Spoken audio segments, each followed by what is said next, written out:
Hello, gorgeous soul friends. Welcome to my channel, Madame DeVaux. Thank you so much for tuning in and for allowing me into your wondrous experience today.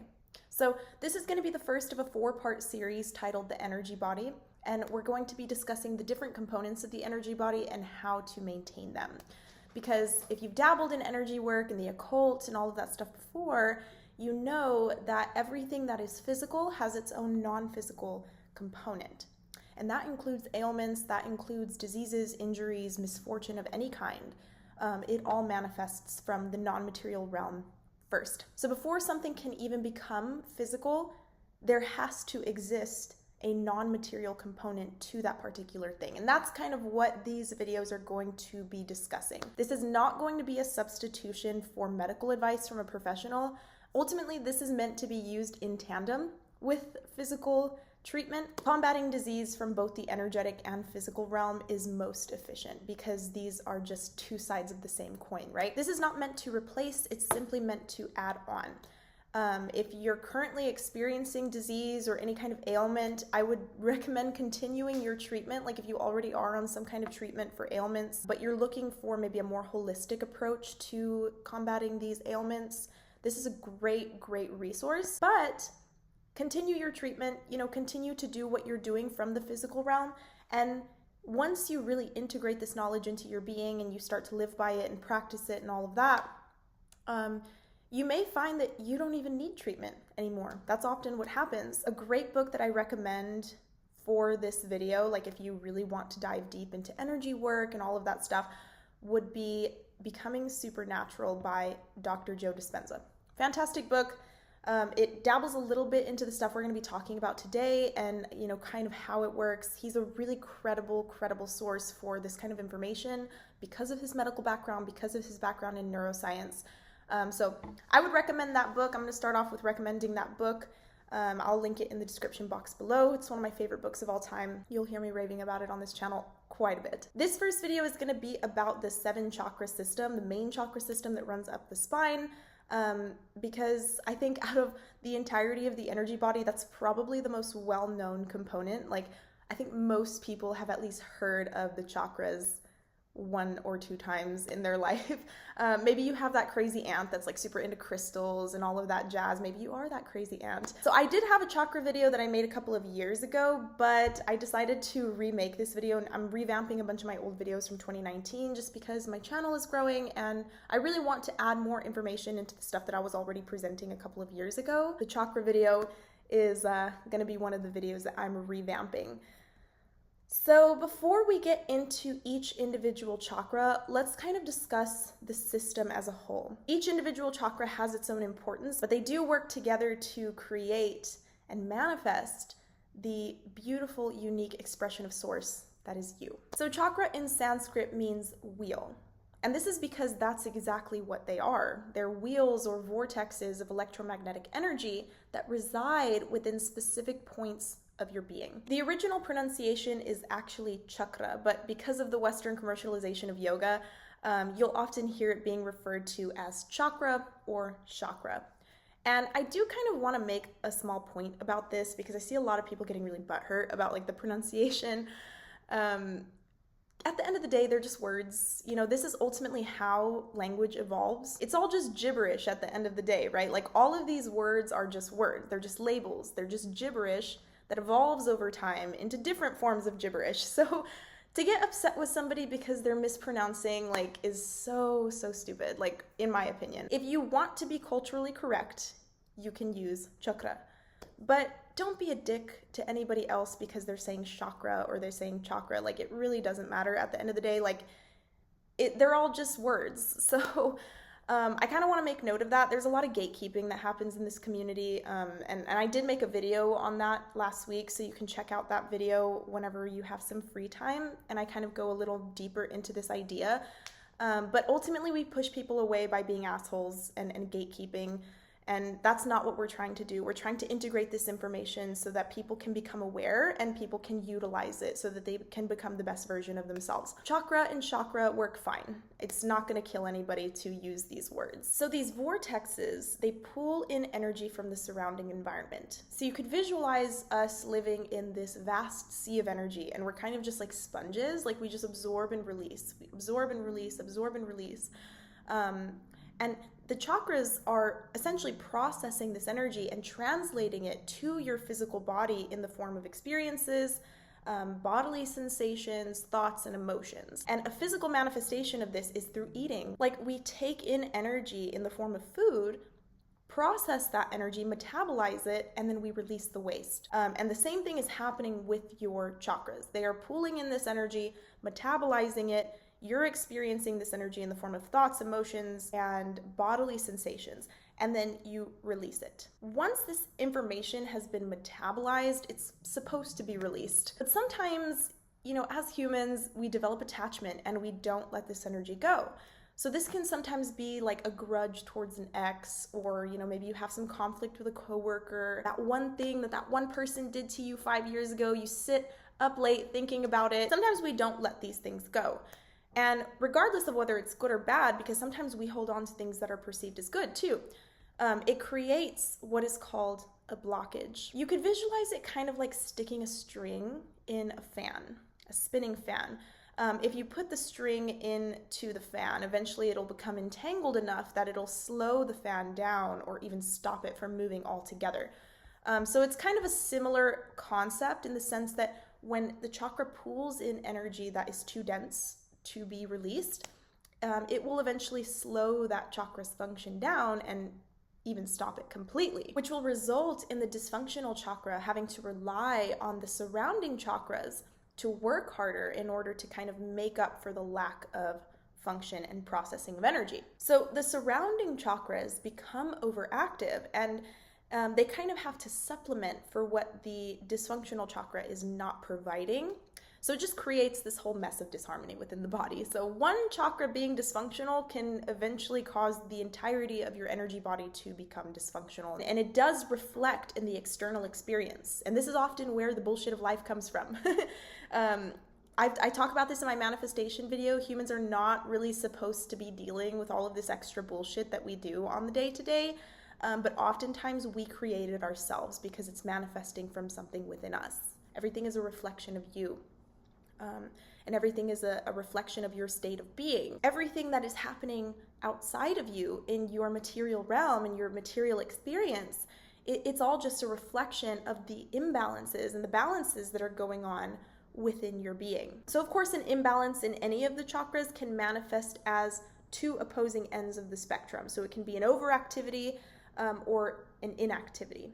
It just depends on what's going on and what's causing the imbalance. Now, there are a total of 114 chakra points within the body, but today we're just going to be focusing on the main 7 that run up the spine, because they're really what governs the rest of the chakras. So the minor chakra points are all just kind of governed by these main chakra points. That's kind of why you only hear about the main 7, because they are the main chakras. They govern the other ones that are existing within your being. So let's go ahead and discuss the significance of each individual chakra, starting with the first, which is the root chakra, also known as Muladhara in Sanskrit, which literally translates to root. It's depicted as a 4-petaled lotus that sits at the base of your spine along the first 3 vertebrae. So it sits kind of around the tailbone, right where your butt crack starts. You could visualize it like there. And it's commonly associated with your safety, your basic survival needs, food, water, shelter, and it's actually the first to develop out of all the chakras, which is why it's considered the first chakra. Because in utero, a fetal spinal cord actually develops bottom up. So the root chakra is the first chakra to come into existence. It's the first chakra to materialize. It's all about grounding and the foundation for living life. Now, the life principles are all around safety and survival, so its lesson kind of surrounds belonging. Your right to exist here on this physical plane. Now, it's the most instinctual of all the chakras because it's associated with safety and survival. It is your survival center. It rules your adrenal glands. It rules your primal animalistic nature. It's the chakra that connects us to these animal beings, these animal bodies. Your fight or flight response is actually initiated from this chakra, and it's kind of the chakra where we ground ourselves into earth and we ground ourselves into the material three-dimensional world. And you could really even consider it the center of manifestation, because manifestation is about the process of materializing desires. It's not even just desires. Manifestation is just the process of materializing the non-physical. The word manifestation literally just means taking something from the non-physical realm and materializing it into something physical. So the root chakra is all about that. It's all about materialization, bringing things into the material realm. So it does have to do a lot with your material possessions, your home life, your career. All of that is affiliated with this chakra. And it has a lot to do with trust versus mistrust. That is kind of the lesson in relation to the first chakra. So as a baby, if you had caregivers that were quick to give you food, shelter, affection, they were attentive, they gave you what you needed on demand, then you likely have grown into somebody who feels that the world is a place that is safe and is going to provide you with your basic needs to survive. However, on the flip side, if your environment was chaotic and unstable as a baby, and you had caregivers that were unavailable, or they withheld or delayed your basic needs for whatever reason, whether it's because there was abuse involved or because you were in poverty or something like that, as long as there's an energy of inconsistency with your survival needs and your basic needs as a baby, then you will likely grow into somebody who lacks trust and security, and you will feel that the world is not a place that's going to provide you with your basic needs to survive, and therefore you are going to manifest experiences that reflect that. So people with root chakra imbalances have a tendency to repeat cycles of poverty, and that's why poverty is a cycle, because people who are born into poverty often have these imbalances within their first chakra, and therefore they continue to manifest experiences in relation to that imbalance, that reflect that imbalance. So in order to be successful in the material realm, it's crucial to have a functioning root. If you think about a tree, or any plant for that matter, if the roots are weak and sickly, then the entire plant is going to decay and fall apart as a result. A perfect example of this is, for my plant parents out there, when your plant develops root rot, the entire plant begins to decay and to die. So it's kind of the same thing. If you have an imbalanced and unhealthy root, then the entirety of your being is going to be unstable. It is super duper important to balance your root first out of every single chakra. I wouldn't even focus on any of the other chakras until you feel you have a stable root, because it lays the foundation for everything. It is literally the center of your physical being.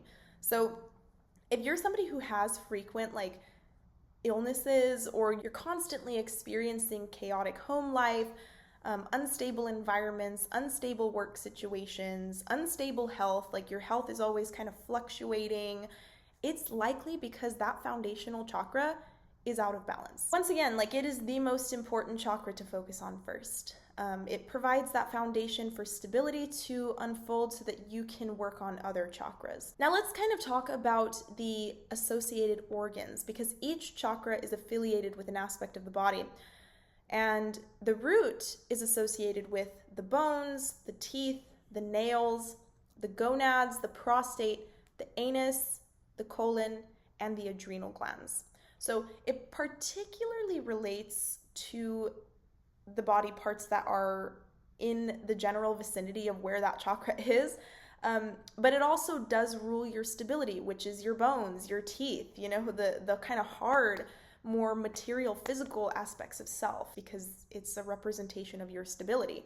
So it's going to govern the parts of self that provide stability, such as the skeletal system. Now, even if you grew up in an environment that was safe and stable and provided you with your basic needs, there's still a chance where you can develop an imbalance with your chakra because maybe you associate with people who are out of balance. You start partaking in experiences and activities that throw your chakra out of balance. But imbalances of the root chakra are typically related to excessive negativity, greed, cynicism, a chaotic or unstable home life, this excessive feeling of insecurity, and living on survival mode constantly. So once again, the root chakra is responsible for your physicality. It's responsible for your physical being. So if you are disliking of this physical being, if there's any kind of insecurity around your physicality, it's going to affect your root chakra as a result. If your root chakra is blocked, you may notice things like excessive fear, especially around your safety. I find that a lot of people who are constantly in fear of their life, or in fear of their safety, in fear of their financial security, these people typically have imbalances within the root. Now, there's a lot of anxiety around like your stability, people who are frequently homeless, kind of in and out of homes, experiencing a lot of financial instability and anxiety around their finances, insecurity around their finances. These things are all governed by the root. So therefore, these fear-based energies are likely due to an imbalance within the root chakra. And people with root chakra imbalances often have a very low self-esteem, especially in relation to their bodies. But physical ailments that can manifest are like anorexia, back aches, blood diseases, frequent bone fractures. Like people who have root chakra imbalances tend to frequently fracture bones, cold feet due to circulatory issues, constipation, colitis, depression, frequent diarrhea, eczema, frequent urination, glaucoma, hemorrhoids, hip pain, hypertension, excessive itching, kidney stones, knee problems, leg cramps, menstrual problems, migraines, pain at the base of the spine, prostate cancer, rectal cancer, sciatica, skin problems, stomach problems, weak legs, and weight problems. Now, what you'll kind of notice in relation to the chakras as a whole is a lot of these symptoms are often shared between chakras, especially the chakras that are close to one another. Because of the fact that energy is fluid and it's not just something that is like separate, it kind of blends into one another, you'll often notice these symptoms being kind of shared. These imbalanced symptoms being shared by different chakras. So like menstrual problems, for example, is a symptom that can be attributed to a root chakra imbalance and a sacral chakra imbalance because these chakras are right next to one another. And oftentimes when one chakra is imbalanced, it's going to create an imbalance within the chakras surrounding. But there are many ways to open and balance your root. For example, you could engage in more grounding activities, such as going out and connecting with nature, going on hikes, connecting with people around you, having engaging conversations.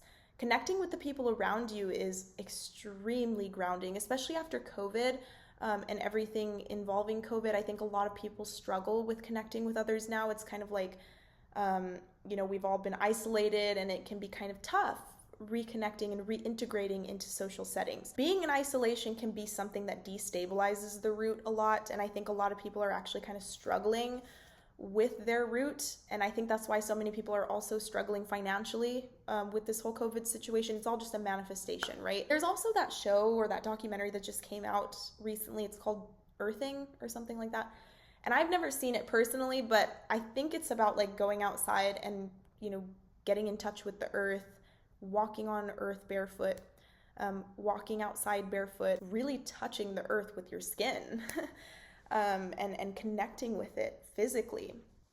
So that's a really, really great way to ground and to bring yourself back into the material, especially for those of you out there who are channelers like myself, people who are really deeply integrated into spiritual teachings and deeply integrated into a spiritual lifestyle often struggle with grounding, right? Especially for those of us who are natural intuitives.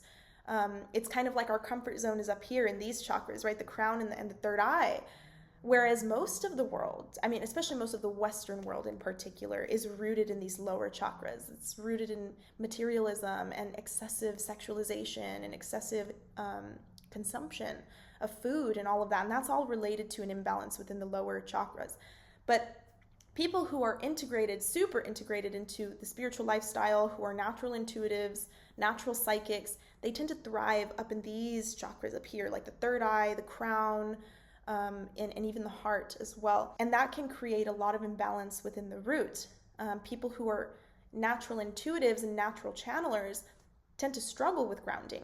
So if this is you and you are somebody who kind of struggles with grounding and maintaining your grounding, and you always kind of float off into your head, or you float off into the other realms, the realm of imagination, that is more of a reason why you should focus on your root. And kind of give extra TLC to your root chakra.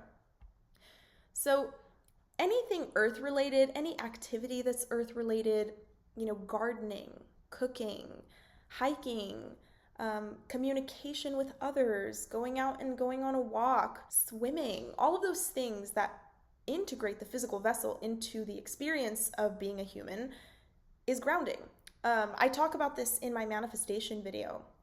I talk about being in the present and bringing yourself into your body, bringing yourself into the present moment. There's also a lot of people out there who have gone through severe types of trauma, especially like sexual trauma in particular. People who've experienced severe sexual trauma or abuse of any kind, I think tend to struggle with grounding. They tend to struggle with being in their bodies. So you often find them kind of hanging out up here in these, these upper chakras, third eye and the crown, and we'll kind of get into those later. We'll get into those chakras later and the association of them and all of that stuff. But the people who have suffered severe trauma tend to kind of pull out of their root, and they pull out of their bodies, and they kind of feel very uncomfortable being in their body. They feel uncomfortable being present. So integrating these activities where you feel a sense of safety being in your body, you feel a sense of safety being present, and really trying to integrate yourself back into the third dimensional realm, back into your experience by incorporating these activities such as cooking and, having conversations with those around you. Petting animals is also extremely grounding. I always find that, like my cats, petting my cats is very grounding. If you have dogs, same. I think dogs are even a little more grounding than cats. Touching anything and incorporating your five senses, that's the key to grounding. Doing anything that incorporates your five senses, where you're not focusing on the past, you're not focusing on the future, you're not focusing on what Sally said at work, you're not focusing on what, your bills that are due in 2 weeks or whatever. Like, you're just present, you're just being, and you're just existing.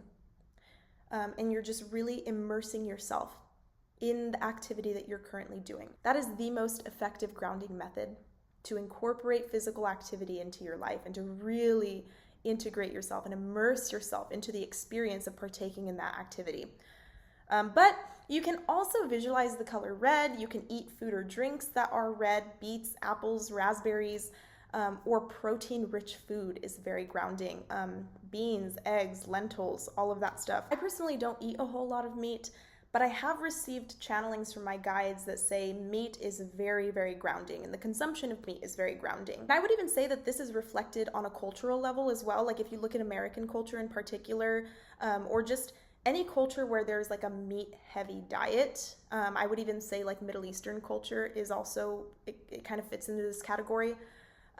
These particular cultures are very materialist, and they're very rooted in the material.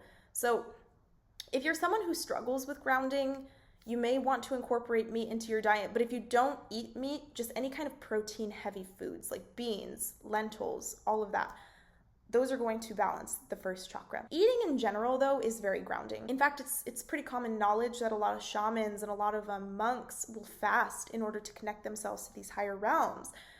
So eating anything is very grounding. And I think that's why a lot of people actually stress eat and eat out of a place of anxiety and depression, because the body is trying to ground itself. and it's doing whatever it can to come back to the present moment, and eating is something that grounds. So the main idea to balancing your root is to just grow your roots in a safe and comfortable environment, especially for those of you who are living in chaotic home situations. That will usually really fuck up the root chakra. So trying to find any kind of stability possible. Like, I know that not everybody can like up and move, right? Like if you're in a chaotic home situation, not everybody can just up and leave, right? So trying to find that sense of grounding within the chaos is key. And you may even find, because of the fact that this is like everything in the material is all just a manifestation of your chakra balance and of your energy body's harmony, you may find that once you start to work on grounding and once you start to work on stabilizing the root, the things that are chaotic in your life will begin to dissipate and kind of clear themselves up. The key is to really, really focus on grounding, as difficult as it may be. Trying to keep a sense of peace and stability within yourself, even amongst the chaos, until everything starts to reflect the peace and stability within you. There's also yoga poses that you can do in order to balance the root chakra. A couple being knee to chest pose, child's pose, yogi squat, bridge, anything that really brings you to the floor, right? Things that bring you back to earth, they bring you to the ground. That is key for grounding. I would say child's pose is a really like top tier yoga pose for grounding and for integrating the root chakra into a stable place. And if you're into crystals, you can also use crystals like red jasper, carnelian, jet, obsidian, petrified wood, and bloodstone. All of these crystals are associated with the root. And of course there's more, like these are just some examples. And I do have a video talking about crystalline technology and how crystals work and all of that stuff on my channel. You can check it out somewhere around here. I'll link it. When the root chakra is balanced, you'll feel grounded, you'll feel trusting, and not like a naive trusting. It's more of like you have that intuitive guidance, but you're not paranoid. You're not overly mistrusting and overly paranoid about everything and everyone. You feel belonging of this world, you feel independent, you'll feel poised, you'll feel stable, you'll feel financially stable, supported, and alive. Now the next chakra is the sacral, which is Svadhisthana in Sanskrit, and it means vital force. And it's often depicted as a 6-petaled orange lotus that sits about 3 inches below the navel. So it's kind of like in your bladder area. It's kind of like, I would say, like the uterine area for women where you experience like menstrual cramps. Like that's about where the sacral chakra is. It's at the center of your lower belly, and it rules the emotional body. It's all about creativity, and it governs your sensuality. It governs your creativity because it's associated with the organs that create life, your reproductive organs. So not only do your reproductive organs govern the creativity of a child and a human being, but they also govern the creativity of your ideas and the inspiration of your ideas, the creation of your artistic expressions. It's all ruled by the sacral chakra. Now, it rules over your emotions, your relationships, your expression of self, your expression of sexuality, your sensual pleasure, your kinks, the things that you're into, and of course your creativity and your fantasies are all governed by the sacral chakra as well. Because it's the realm of emotions, and that's often what creates. Creativity is a feminine practice, so it is often, governed by the emotions. It's not necessarily a logical thing. And the sacral chakra is particularly active in our sexuality and our expression of our sexual desires. So you'll often notice that the sacral chakra becomes very overactive when somebody is highly sexual. When they're very sexually active. That's kind of what stimulates the sacral chakra. So the thing that contributes to long-term stability of the sacral chakra is the development of that chakra. And the safer that we felt and the more creative we were allowed to be in our childhood, if our caregivers were healthy and consistent in setting boundaries and kind of allowed us to explore the world safely, then we develop a strong sense of autonomy. And of course, that foundation of security manifests as a healthy sacral chakra. However, if you had caregivers that were smothering and, kind of critiqued you every step of the way, you develop this sense of shame, which affects your creative efforts and affects your creative expression. You kind of learn that using your body is wrong. And of course, this creates a malformation within the sacral chakra and manifests as a result of that. You'll often find that people who come from a background of, oppressive religious indoctrination tend to have sacral imbalances, especially in religions that are very sexually suppressive and creatively suppressive, religious sects that don't allow people to, dress a certain way or to express themselves in a certain way. Those will often create an imbalance within the sacral. Another thing that creates a blockage within the sacral is sexual trauma, which often either does one of two things. It'll push somebody to the extreme of being sexually repressive to where they don't feel comfortable expressing themselves sexually because of this trauma, or they become overly promiscuous. And, of course, like, your sexual life and your sexual expression is your own, and not everybody is as sexually expressive as the other, right? Like, that's something that is as unique as our bodies. So it'll vary depending upon the person and depending upon what caused the imbalance.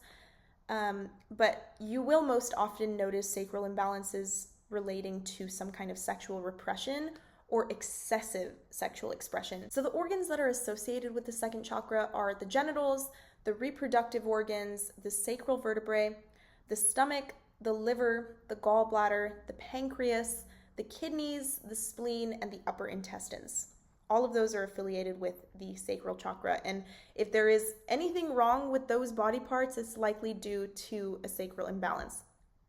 So sacral imbalances are often related to codependency, especially with like people or substances that grant easy access to pleasure. Because the sacral chakra rules pleasure, it governs physical sensations. So people who have addictions to substances or people who provide them a sense of quick pleasure, they often are dealing with a sacral imbalance. Your emotions governing everything that you do, governing all of your actions, that is also related to a sacral imbalance. People who kind of fly off the handle and don't know how to control themselves emotionally are often dealing with a sacral imbalance. And in the other extreme, feeling completely numb or out of touch with yourself and your feelings is also related to a sacral imbalance. So it can, once again, manifest in different ways, and there's a whole spectrum of what could manifest depending upon what caused the imbalance itself.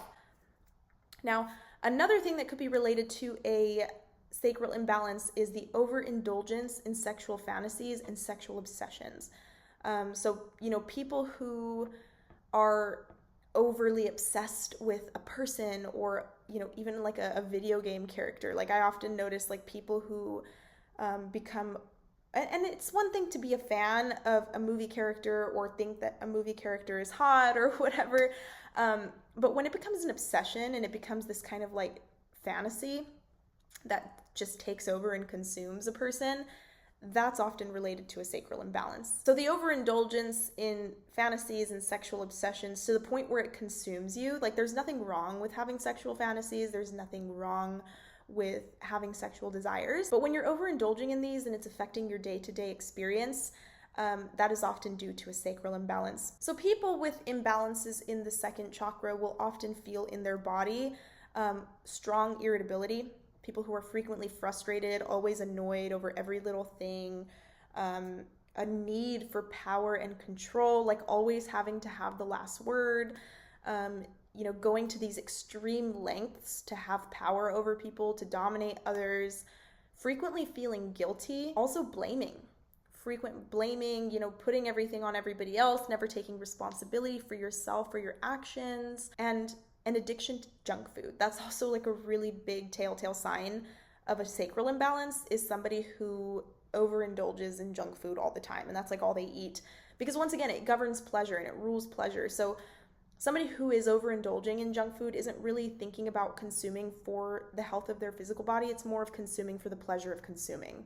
Alcoholism, any substance abuse is primarily related to a sacral or solar plexus imbalance. Bedwetting, any kind of bladder issue, any kind of urination issue, creative blocks as well. Once again, the sacral rules your creative expression. So if you find that you're having like writer's block, or you're finding that, you're just trying to generate ideas, you're trying to brainstorm and you just can't be creative, or maybe you consider yourself somebody who's not super creative, it might not even be that you're not creative, it's just that you might be experiencing a blockage within your sacral. Cystitis is another issue, fertility issues, frequent miscarriages, fibroids, frigidity, hip problems, impotency, menstrual issues, muscle spasms, ovarian cysts, premenstrual syndrome, testicular problems, and uterine problems can all be attributed to a sacral chakra blockage. Now, there are many ways to open the sacral.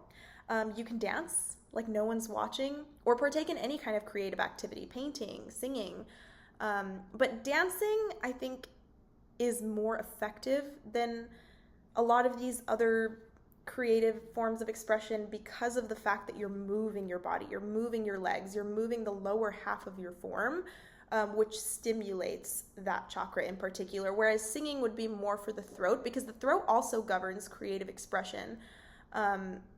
So they kind of work in harmony with one another to be the most creative that you can be. But visualizing the color orange, letting go of unhealthy emotions, especially when it comes to like regrets or guilt that you have around a certain thing, letting go of blame, like feeling the need to like blame others for things. Engaging in activities that you're passionate about is another great way to balance the sacral, because the sacral chakra is all about passions.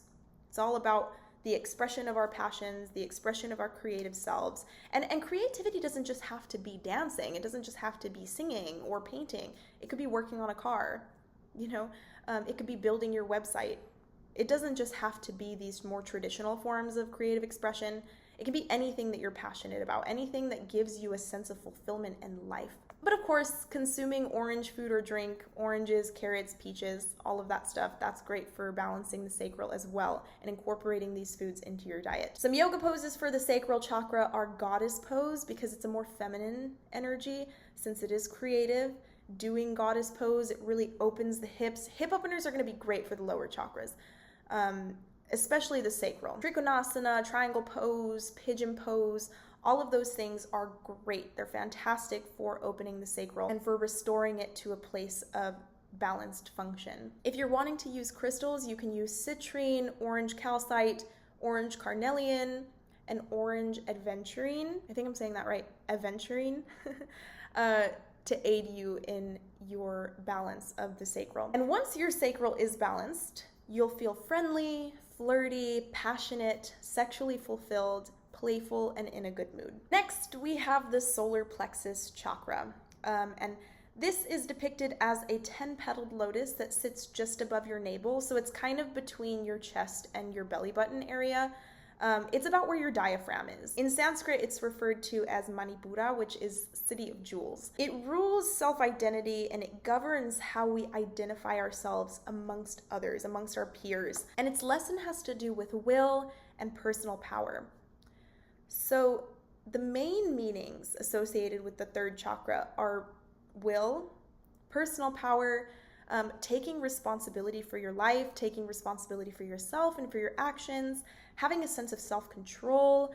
The intellect is also governed by the solar plexus chakra, forming your opinions, forming your beliefs, making your decisions, the clarity of your judgment, your personal identity, your confidence levels, your self-discipline, and your independence are all related to the solar plexus chakra. The foundation of a healthy development for the solar plexus starts when we begin to recognize that our actions and behaviors can evoke emotions from our caregivers. So this starts very young. We realize that what we say can affect others in the world and it affects how they interact with us. So ultimately, we begin to kind of notice at a young age that we hold a sense of power in the world, that we can manipulate things, we can talk to people and evoke certain responses through the things that we're saying and through the things that we're doing. So if your caregivers encouraged your expressions in a healthy manner, like they allowed you to share your thoughts safely, they took your opinions into consideration, they acknowledged your strong emotions, and they acknowledged them as normal and natural, then you likely developed a healthy sense of confidence. And of course, that manifests in the physical realm as you being able to put yourself out there, you being able to generate strong connections with others, having a strong sense of self, especially in a group setting. not feeling insecure, not feeling like you have to compare yourself all the time, not feeling like others put you down. All of that is related to a healthy, developed solar plexus. Now, on the other hand, if you were punished for expressing yourself, or if your opinions were dismissed, or maybe you were shamed for your actions or for your expression of your opinions, then you likely develop these feelings of guilt for expressing yourself, and this creates a low self-esteem and a weak initiative. So people who have a blockage and an imbalance within the third chakra often lack initiative, like they struggle with taking initiative, they struggle with taking initiative in social settings, they likely struggle with developing relationships with others, they struggle with maintaining relationships with others, and they just overall struggle with feeling confident in the group setting.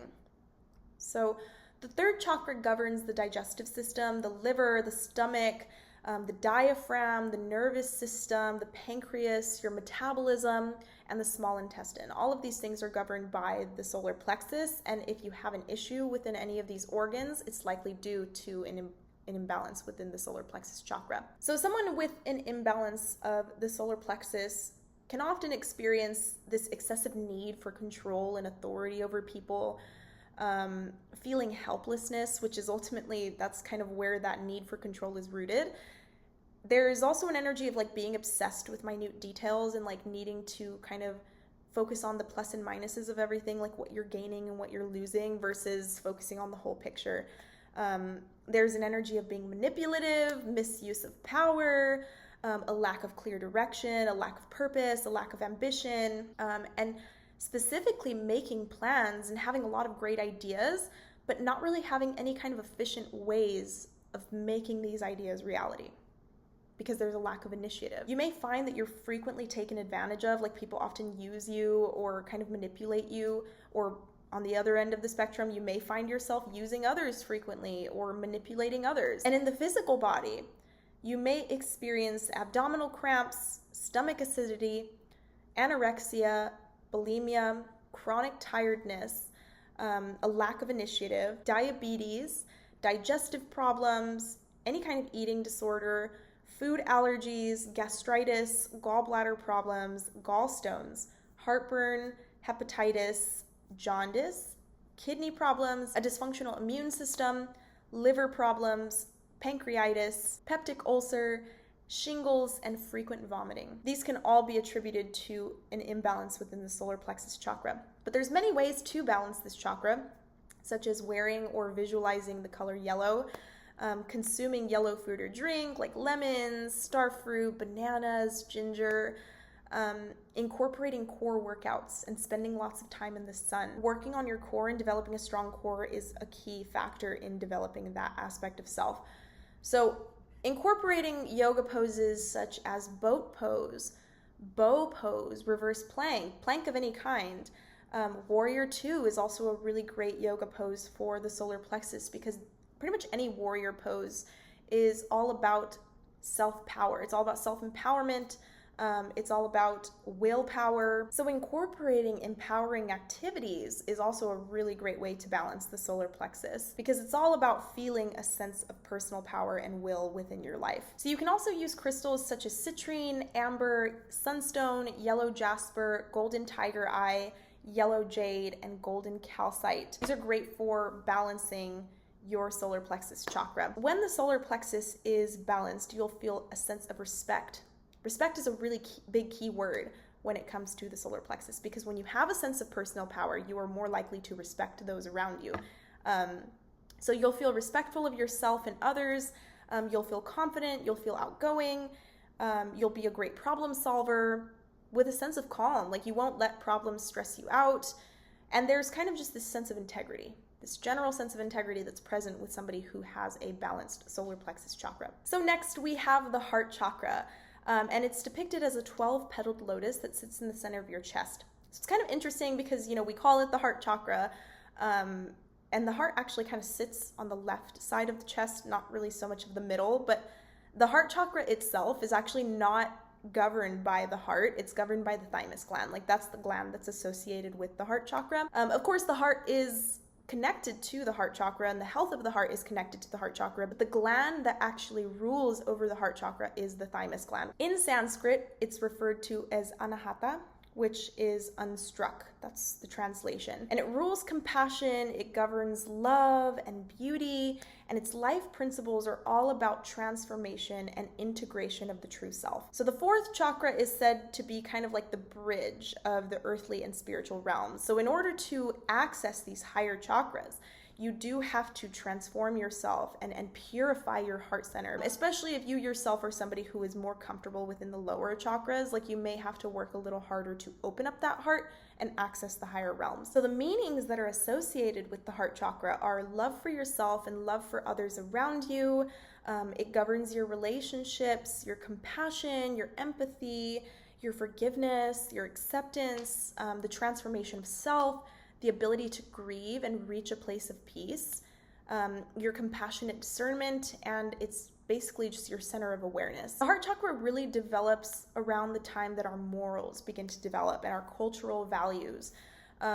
So if you feel like you can't really fit in at this stage of development, especially like around the ages of 6 to 12, like childhood to like middle school years, if you're unsuccessful in fitting in and allowing yourself to develop harmonious relationships with others, then you will likely develop a sense of not being good enough. It's kind of like this feeling of like, what's wrong with me? I must be unlovable. There must be some kind of problem or issue with me. And then as a result, turn to self-sabotaging behaviors or even self-absorbed behaviors. So a healthy heart chakra develops when you allow yourself to fit in, or when you put yourself in spaces where you can fit in and you feel like you fit in and you feel like you can develop these harmonious relationships with people. And this kind of takes me back to the other chakras that we've discussed, and especially the root.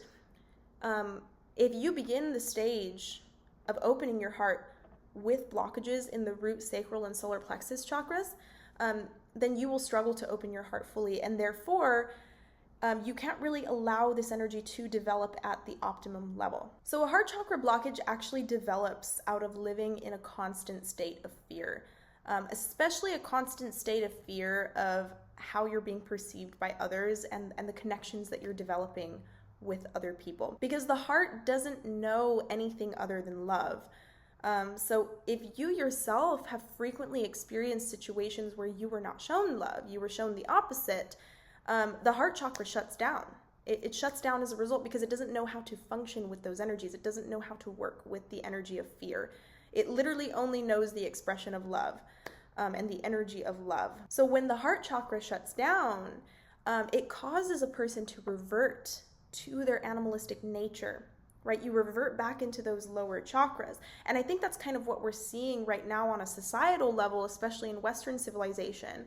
We have a lot of people that haven't opened their hearts. They're not compassionate. They're not forgiving. And they kind of have these overactive lower chakras, which is, I think, why Western civilization is so greedy and manipulative and, excessively sexualized. There's so much overconsumption of everything, not just food, but everything. There's just this overconsumption. We're just taking in and taking in and taking in and not releasing. It's all a result of an imbalance within these lower realms. So the fourth chakra governs the thymus gland, the heart, the lungs, the circulatory system, and the respiratory system. It also governs the arms and the hands. Pretty much anything in the chest area is governed by the heart chakra. And deficiencies of the heart chakra are typically related to certain life experiences that have a really strong emotional charge, like heartbreak. Heartbreak can definitely shut the heart off. And if you have an imbalanced fourth chakra, you may become overly defensive. You may close down emotionally. You may be very jealous, fearful of intimacy, codependent, relying on others for their approval and for their attention. Always putting yourself in the role of the savior or the rescuer, right? Like, people with heart chakra imbalances tend to kind of have like a savior complex, especially because I think it relates a lot to abuse and not really having that savior for themselves. They kind of want to be that for someone else. It's like this excessive need to be that savior, and you kind of attract people that you feel you need to fix or whatever. And on the flip side, it can also create somebody who is victim-minded and always needing somebody to save them and never taking responsibility for their own actions or for their own life. It can also cause somebody to become severely reclusive, antisocial, the type of person that holds grudges and is just kind of unforgiving as a whole. That's all related to a blocked or imbalanced heart. And in the physical body, it manifests as allergies, asthma, poor blood circulation, breast cancer, bronchitis, chest congestion, circulation problems, cough, fatigue, heart disease, high blood pressure, hyperventilation, influenza, lung issues, nail biting, pain in the lower arms and hands, pneumonia, and respiratory problems. So there's many ways to balance the heart chakra. You can visualize the color green. You can do breathing exercises, cultivating your appreciation and gratitude for all things around you, appreciating beauty and art, incorporating more art into your life, whether it's watching a touching movie or going to an art museum and looking at some paintings. Just the act of appreciation is key with balancing the heart chakra. Waking up and writing 10 things that you're grateful for every morning. Practicing self-compassion and self-acceptance, spending time with your loved ones, focusing on receiving, especially if you're the type of person that naturally tends to give, like you're naturally inclined to kind of be the giver in your relationships. And on the other end of the spectrum, being the giver if you're naturally inclined to be the receiver. It's all about establishing balance and harmony within our relationships and not being too much of one or the other. And of course, you can always consume green foods or drinks, like incorporating lots of leafy greens, green apples, romaine lettuce, spinach, kale, broccoli, all of that good stuff is great for heart chakra balancing. Some yoga poses you can do are anything that opens up the chest, any kind of heart opener. There's a reason that they call these poses heart openers, because they're literally doing that. They're opening up the chest, they're creating the space for more energy to flow through to purify all of those denser energies.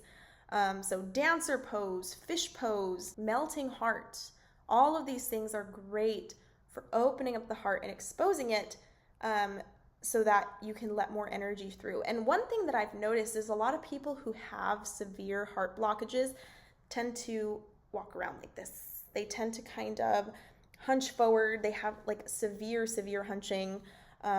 They close off right here in the chest area, right? So, I mean, it's one thing to kind of slouch, but like people who have heart issues or people who have issues with their heart chakra tend to severely slouch. And they kind of tend to like have their arms crossed over their chest, because this motion of crossing your arms over your chest is a natural protection mechanism for your energy.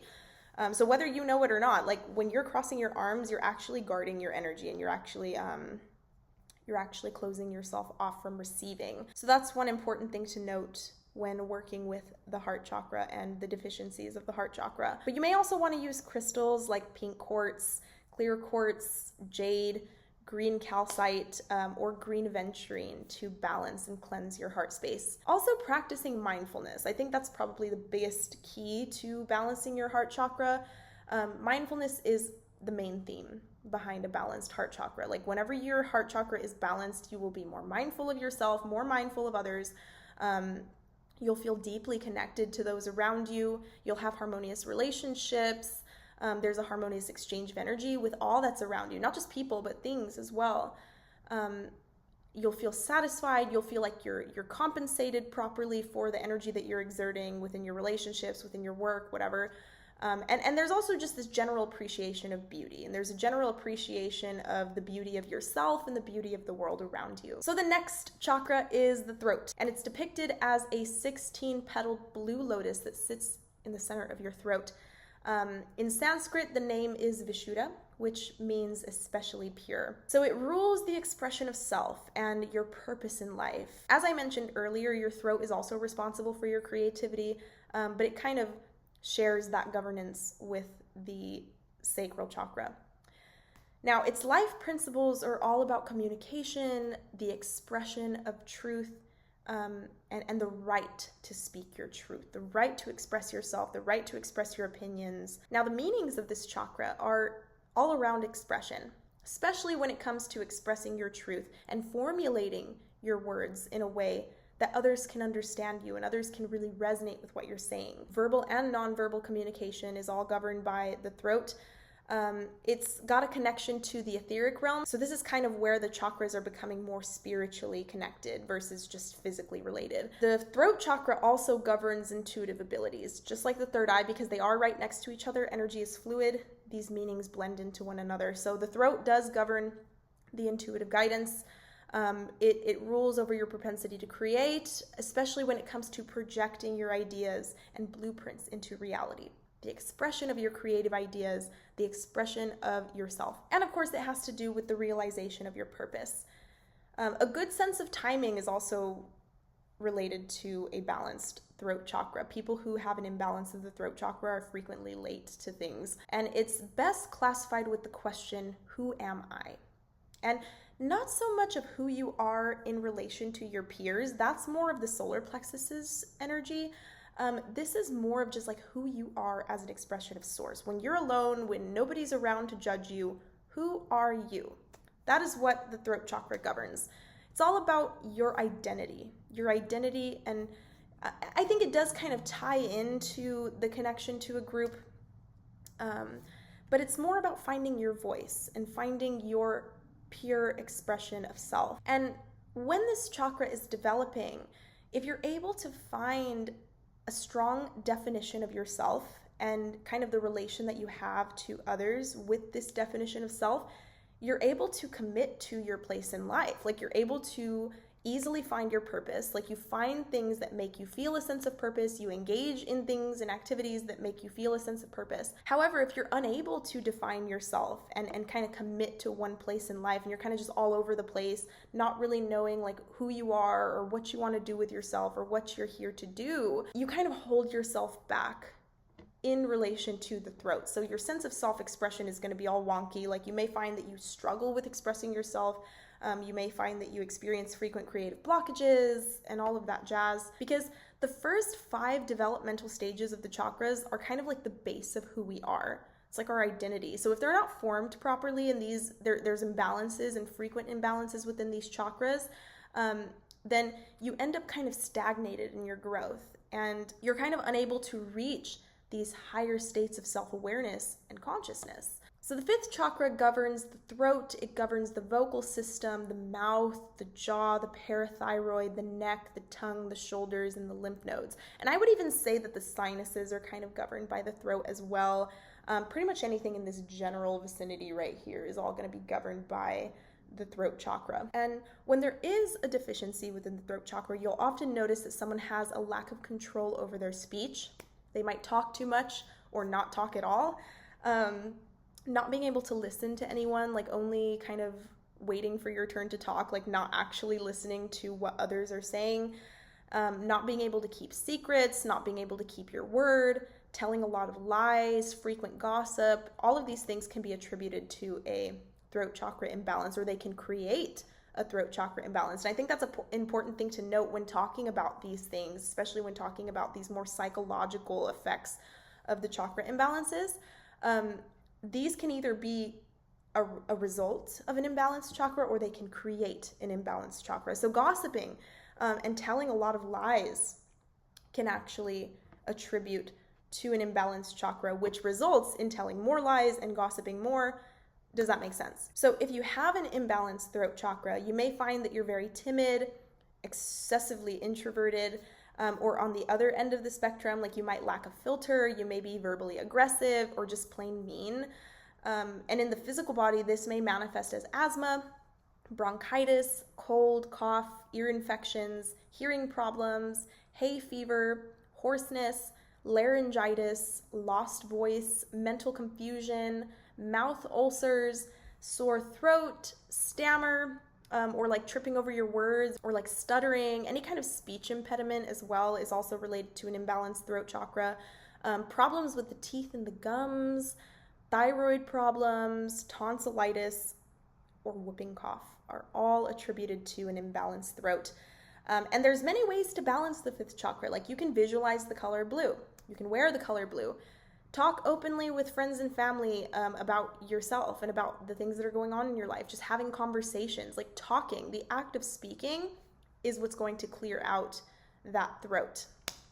especially if you find yourself being socially repressive and you're not really the type that likes to share a whole lot. You may find that writing in a journal is what works for you, or speaking into a camera. I found that I had a lot of blockages within my throat chakra until I started my YouTube channel. Like once I started my YouTube channel, I was able to kind of clear that blockage out because I'm freely expressing myself on this channel, and it's a great outlet for that. But of course, like you may find that starting a YouTube channel doesn't really resonate, and you may just want to get like a journal or something like that.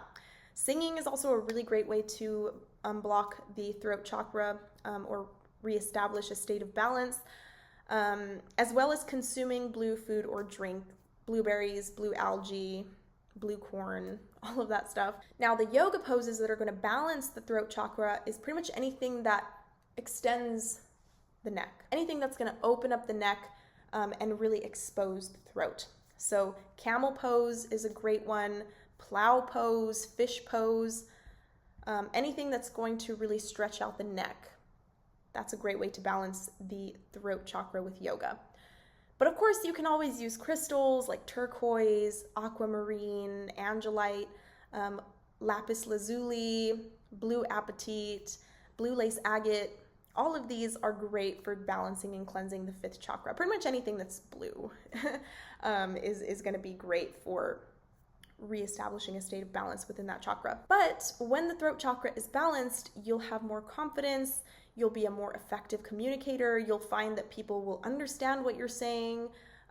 You'll be a great listener as well. Like you'll be able to not only be an effective communicator, but be an effective listener. Being an effective communicator doesn't just necessarily mean that you're a good speaker. It means that you're a good listener too. So when you have a balanced throat chakra, you will be able to listen more and be present during those conversations with others.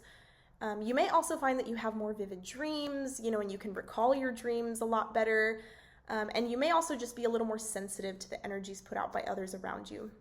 Because once again, we're tapping into those higher realms now. So we're starting to get more into the intuition and to the energy realms. So next, we have the third eye chakra. And, this is probably the most commonly known out of all the chakras. You frequently hear about the third eye and all of that stuff.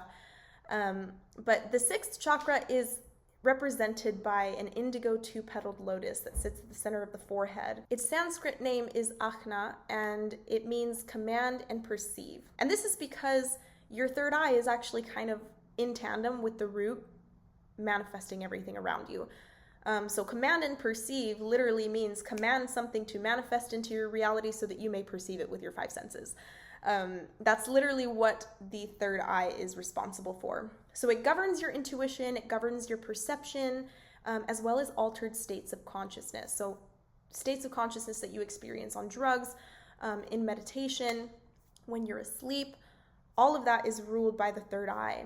And the third eye chakra is associated with the pineal gland because it's in charge of regulating your biorhythms, including your sleep and wake time. So you could say that the third eye is also what governs your sleep cycles as well. And its life principle is all about understanding and having insight into things. So the main meanings associated with the third eye chakra are vision, intuition, perception of the subtle dimensions and movements of energy. So psychics and intuitives often have a very well-developed third eye chakra, whether it's because you developed it to get to that point or you just kind of naturally are tapped in. Psychic abilities is the main thing that's attributed to the third eye chakra. Anything related to clairvoyance, clairaudience, clairsentience, that can all be traced back to an active third eye. And the biggest thing that affects the development of the third eye chakra is the belief in things outside of the material being fake. That's probably going to be the biggest hindering thing to the development of your third eye chakra. If you don't believe there's anything there, then you're going to close yourself off from perceiving the things that are, not material. And even when you do experience things that are unexplained or mystical, you'll likely pass them off as just nothing, and then therefore that's what it is to you, because everything around us is just our belief and our perception. So allowing yourself to let go of the ego, because that's really what it is at the end of the day. Like, let's be honest, a disbelief in the non-material is ultimately rooted in fear of being wrong. I think a lot of the reason that people deny the non-material is because they've been led to believe for so long that there's just this material realm and they don't want to be wrong. You know what I mean? I think that's ultimately where it comes from. it comes from ego, and it comes from this need to be right about everything. It's like people don't like to know that they've been led to believe something completely different from the truth. So it's just more comfortable to deny. But as I've talked about in many other videos before, materialist science is contradicting. It contradicts itself all the time. We've been kind of conditioned to think that believing in anything that's not seen is wrong. But that's just a construct that's becoming more and more outdated as mainstream science begins to bridge itself with things that are spiritual and all of this ancient wisdom. There's nothing wrong with believing in the non-material. So belief in something more than this physical third dimensional realm is the key to develop a healthy, balanced third eye chakra. And if you surround yourself with people who are supportive of your inner guidance, they support your inner wisdom, your visions, your dreams, your ideas, then this chakra will develop at a healthy rate, and you'll become very intuitive, you'll become psychic, you'll have this ability to kind of read others and read situations for what they are. However, if you surround yourself with people who frequently ridicule or shut down these ideas or shut down these aspects of self, then you'll close your third eye, and you'll lack connection to others, especially the ability to understand others. People who have a shut third eye are very lacking in that understanding nature. They have a hard time empathizing with others. They have a hard time understanding where others are coming from, because they just kind of lack that general connection to the world around them. This may also result in someone feeling disconnected from the world around them. Like somebody with a closed third eye chakra will often feel disconnected to the world around them. They'll feel alienated, isolated. Now, the sixth chakra governs the eyes, it governs the nose, the ears, the sinuses, the cerebellum, the pineal gland, and the forebrain. And pretty much the automatic nervous system. Now, deficiencies in the third eye chakra are often related to or create an inflated ego. It creates fear or ridicule of other dimensions, other realms, and a mistrust of the inner voice, like not listening to your intuition, not following your inner guidance. That is also related to an imbalance within the third eye. And if you have an imbalanced sixth chakra, you may experience heaps of anxiety. And I kind of want to make a video going more in depth about this, but marijuana, a lot of people experience anxiety with marijuana, and it's actually because it makes the third eye overactive, which can sometimes be good. Like sometimes that's necessary, right? Especially if you have a naturally closed third eye chakra, it can be great for opening up the third eye. But oftentimes with an imbalanced third eye, especially an overactive third eye, you may experience a lot of anxiety, especially existential anxiety, like around death and stuff like that. Like a lot of people who smoke too much weed, they often experience feelings of like, oh my God, I'm gonna die. That's related to an overactive third eye chakra, because the third eye is actually what connects you to the other side. So you start to feel more and more connected to these alternate realms where people go after death. And that's where that fear of death comes from, because you are connecting to the other side. You're not dying, but you're connecting to that place. You may experience depression, symptoms of psychosis, a lack of clarity, a lack of direction, an inability to see the bigger picture, a rejection of anything spiritual or beyond the usual, or even fear of those things. I find that people who are in a state of fear of the spiritual realms and anything spiritual, people who are indoctrinated into certain religious systems, tend to have a closed third eye chakra because they fear the other side, and they fear spirits, and they fear anything that's non-material. But in the physical body, you might find that you experience amnesia, forgetfulness, blindness, eye issues, brain tumors, cataracts, chronic tiredness, crossed eyes, deafness, dizziness, dyslexia, frequent ear aches, fainting spells, glaucoma, growth issues, headaches, hormonal imbalances, insomnia, long sight, migraines, nervousness, nervous breakdown, scalp problems, near or farsightedness, just eye problems in general, sinus problems, sty, tiredness, and tremors can all be related to an imbalance within the sixth chakra. Now, there's many ways to balance the third eye. You can visualize the color indigo. You can gaze up at the night sky. You can develop a regular sleep schedule. Regulating your sleep schedule is key for developing a strong third eye. Meditation, trusting your intuition, trusting your inner guidance, and consuming dark blue or purple foods such as eggplant, grapes, and plums are all really, really great. Some yoga poses you can try are child's pose, because you're bringing your forehead to the ground, especially if you're somebody who is overactive in the third eye realm. Grounding and bringing yourself back down into those lower centers is key. Downward facing dog is another great pose for balancing the third eye. Pyramid pose, anything where you're bringing your head to the floor or bringing your head close to the floor is exceptional, as well as knees to chest. Knees to chest is really great because that's all about feeling safe. I think that that's something that a lot of people with a third eye chakra imbalance tend to struggle with, is that sense of safety. But you can also use crystals such as moldavite, amethyst, black obsidian, and sodalite. All of these are great for balancing the third eye chakra. But once your third eye is balanced, you'll feel intuitive, charismatic, you'll know your purpose and live by it, and you'll often be viewed as someone who's wise. Like, people who have an open, active, and balanced third eye chakra tend to be very connected to their inner wisdom. The last chakra we'll discuss in this video is the crown, and it's often depicted as a 1,000-petaled violet lotus that sits the crown of your head about here. You can often see it depicted in religious art as well, with halos. When you see pictures of Jesus and Mary, they often have this golden light that kind of emanates from the top of their head, and that is their crown chakra. In Sanskrit, its name is Sahasrara. I think I'm saying that right. And it means 1,000-petaled. And it rules over our awareness and our connection to the infinite, to our source, to our divine nature. Now, the themes that are associated with the crown are consciousness, awareness of our higher wisdom, liberation from limiting patterns, communion with higher states of consciousness, ecstasy, presence, and self-realization. All of these things can be attributed to an active and healthy crown. Typically, the crown chakra develops in late adulthood. This isn't always the case, though. Like, there's plenty of young people who have highly active crown chakras, but that's kind of why you typically see a lot of older people finding their faith. Whenever you go to church, what's the highest demographic of people that are usually there?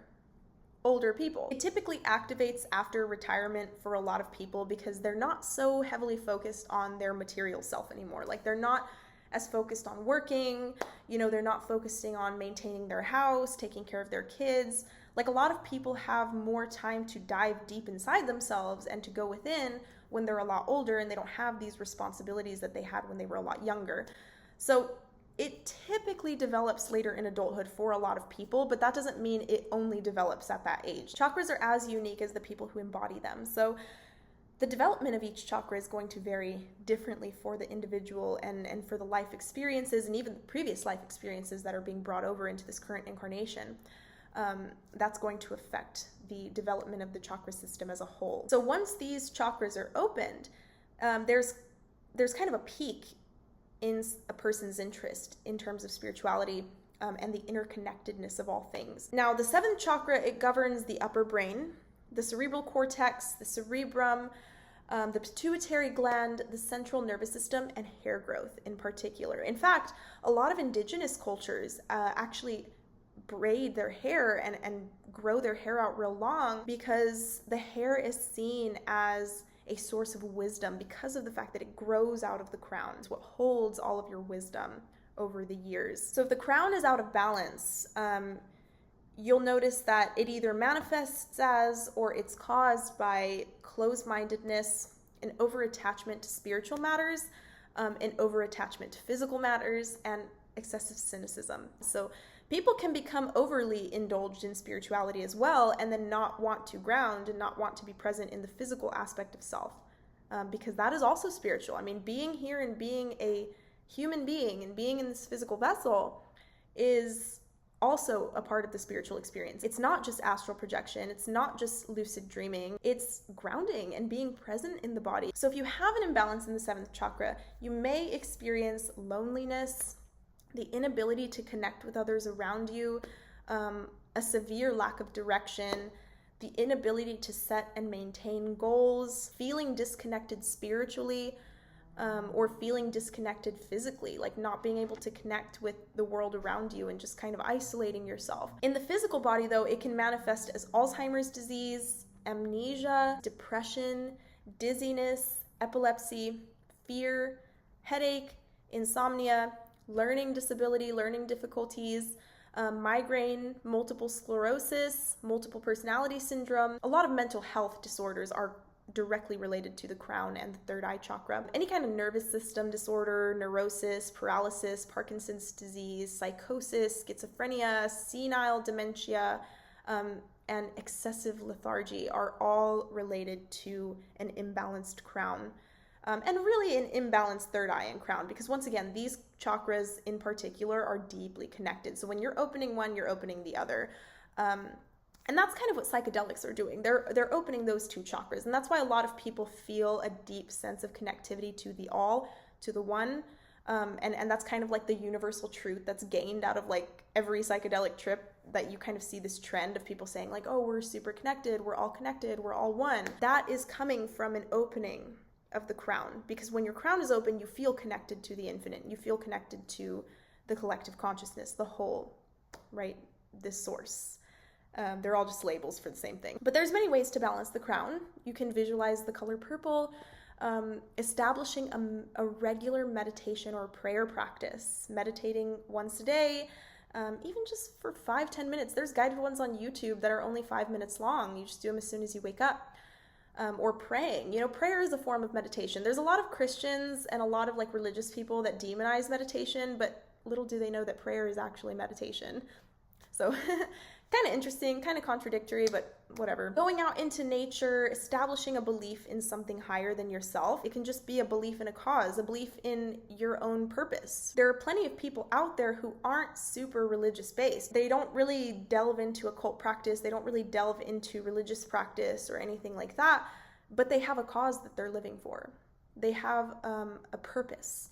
And that's what the crown is governing. It's governing that sense of purpose. It's governing that sense of faith and belief in something. It doesn't fucking matter what it is. What matters is that you have faith in something, whether it's yourself, your capabilities, your talents, your dreams, your goals, or faith in a higher power. I mean, ultimately the higher power is you. So by believing in yourself and believing in your goals and believing in a cause, you are believing in God. But keeping a dream journal and accessing these dreams and practicing dream recall, like trying to remember your dreams, is a great way to open up the crown.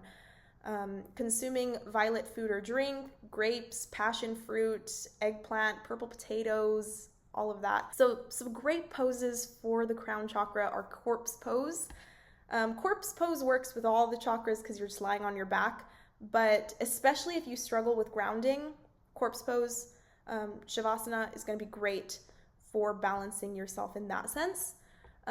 Tree pose is also excellent, as well as extending your branches and, doing tree pose with your arms up in the air. Calling in that information, calling in that cosmic information is a great way to balance the crown, especially if you find yourself having more of a closed crown chakra. Bound angle pose, lotus pose is also really great for opening the crown chakra. And that's often why you see yogis, monks, and even the Buddha sitting in lotus, because it's a representation of that open crown.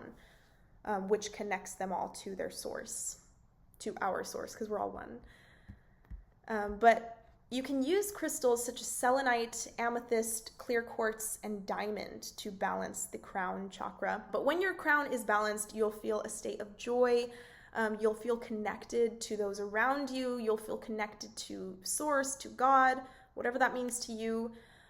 But you're still aware of your individuality, right? Because there can be an imbalance in the sense that you are very connected to others to the point where you have no sense of self. And I think this is kind of where cults develop, because cults often strip that sense of individuality away. And I do think it's due to an overactive crown. It's like you just become so one with everything that you have no sense of self. You have no sense of identity, which is kind of part of the purpose of why we come into these physical bodies. And you'll also feel a state of compassion for others around you, because once again, you feel very connected to others, so you feel compassionate for them because you recognize them as a reflection of you. So that is the conclusion of the description of each individual chakra. How do you guys feel? Like, let me know in the comments. What are your strengths and weaknesses in terms of your chakras? Some people are, once again, more rooted in the upper realms. They're psychic, they're super intuitive, but they have a hard time grounding.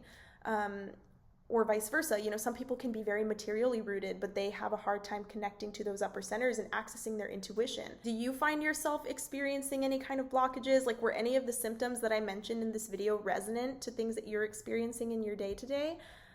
If so, that's okay. Like, just know that it's normal to have imbalances. Like, you know, many people have chakra imbalances, and especially if you're new to energy work and you're new to all of this occult stuff, you likely do have blockages because, you know, we've been so disconnected from that part of ourselves that it kind of just is left to function on its own. But awareness is the first step to healing. So you, my friend, by watching this video, are already on the first step to balancing yourself and creating a harmonious life for you as a result. And by you becoming aware of this information, you're ultimately contributing to the healing of the collective, because once again, we are all one. So by you integrating this knowledge into your being, you're also going to subtly inspire others to do the same. And of course, you don't have to go on your YouTube channel and talk about chakras. Like, if you want to, that's fine. You can go rave about chakras to everybody now. But even if you don't, you know, even if you just decide to exist with the information as a part of your being and not really like talk about it, like maybe you don't have a lot of people that you can talk to about this stuff, that's okay. Like, just by existing with this information and having the awareness and the knowing, that is key to healing the planet. Because we're all connected. We're all connected through this singular source of cosmic consciousness. So I just want to thank you for being here and doing your part as a fellow human to raise the consciousness of the collective so that we can become better, we can become more evolved, and we can ultimately help our Mother Earth as a result. Feel free to share this video with anybody who you feel it may resonate with. I appreciate you watching, and have a wonderful rest of your day. Bye-bye.